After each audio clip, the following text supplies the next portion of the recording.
In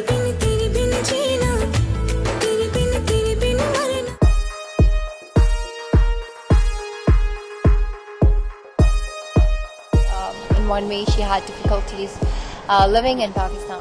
Pakistani অভিনেত্রী ও model Saida Imtiaz এখন আলোচনার কেন্দ্রে। কারণ এক সাক্ষাৎকারে তিনি বলেছেন, অধিকাংশ পাকিস্তানি পুরুষ অবিশ্বস্ত। এই সাহসী মন্তব্যেই তোলপাড় গোটা সোশ্যাল মিডিয়া।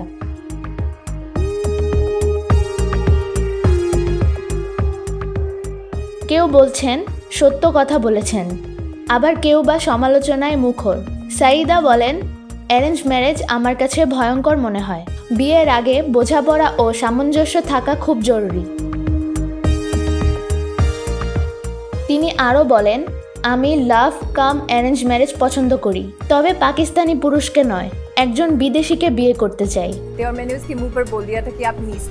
কারণ হিসেবে তার যুক্তি, অধিকাংশ পাকিস্তানি পুরুষ অবিশ্বস্ত। বিদেশি পুরুষদের মধ্যে এই প্রবণতা তুলনামূলকভাবে কম।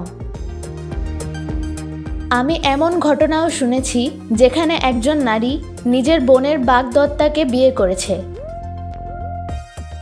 নারীদের উচিত বিবাহিত পুরুষদের সঙ্গে সম্পর্ক না করা, যাতে আরেকজন নারীর সংসার না ভাঙে।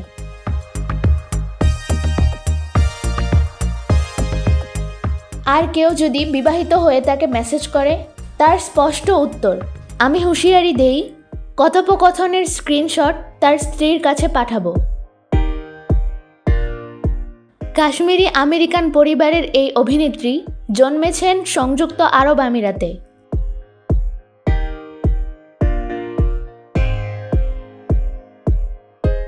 She went back and she came back. मतलब ये सारी चीज़ें जमाइमा खान और उसकी लाइफ में 2012 সালে তিনি ইমরান খানের জীবনভিত্তিক চলচ্চিত্র জেমিমা খানের চরিত্রে অভিনয় করে আলোচনায় আসেন।